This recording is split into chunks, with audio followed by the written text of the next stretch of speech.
अब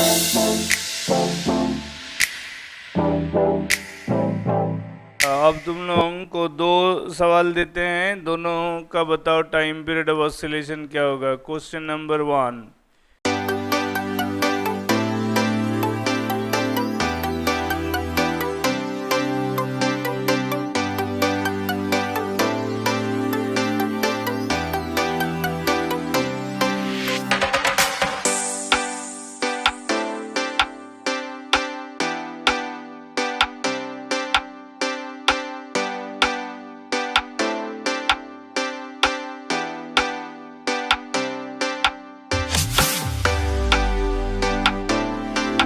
दो कंडीशन में सिंपल पेंडुलम का टाइम पीरियड ऑफ ऑसिलेशन बताओ।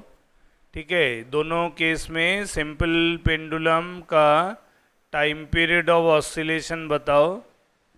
এটা কি একে ভেলোসিটি, একটা বডি যদি ভেলোসিটিতে থাকে তাহলে তার স্টেট অফ রেফারেন্স কি? তাহলে সবার না মেরে মাথা খুলে, হ্যাঁ এটা নর্মাল হবে, এ নর্মাল হবে 2π√L/g। এতে আবার কি হবে? ব্যাঙের ছাতা। ये तो कांस्टेंट वेलोसिटी, ये तो कांस्टेंट वेलोसिटी, ये तो इनर्शियल रेफरेंस है, ये तो इनर्शियल फ्रेम ऑफ रेफरेंस है। ये नॉन इनर्शियल कहाँ है?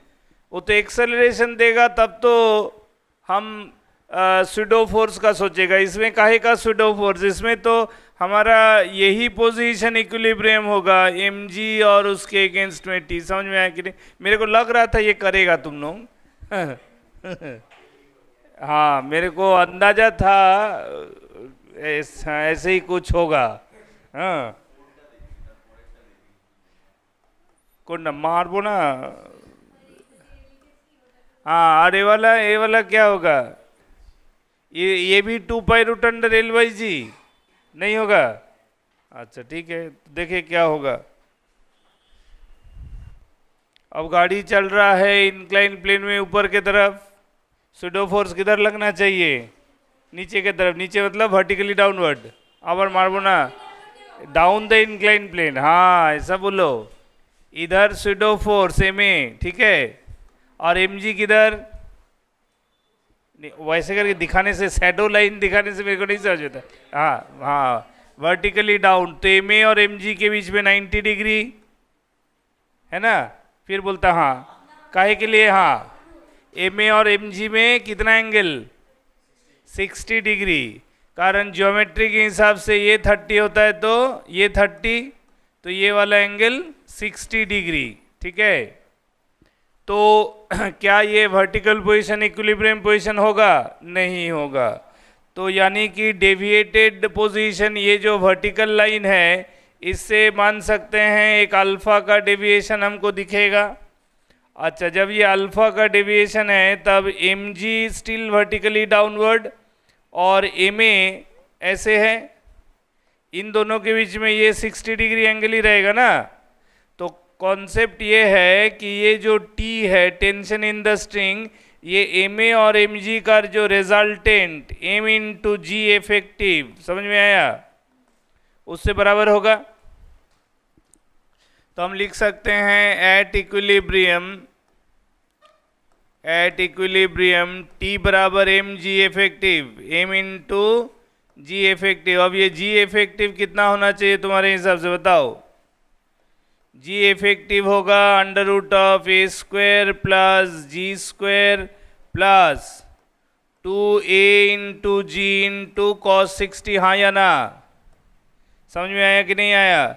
जब भी दो वेक्टर के बीच में एक एंगल अपीयर करता है तब उन दोनों का रिजल्टेंट क्या होता है? √a² + b² + 2ab cos θ। तो यहाँ दोनों के बीच में 60 डिग्री है, a और g के बीच में, तो 2 × a × g × cos 60। cos 60 का वैल्यू हाफ, तो 2 और हाफ कटेगा, तो रहेगा क्या? रहेगा t बराबर m × √a² + g² + ag। ये होगा हमारा जी इफेक्टिव। समझ में आया कि नहीं? यानी कि time period, this is g effective, m into g effective.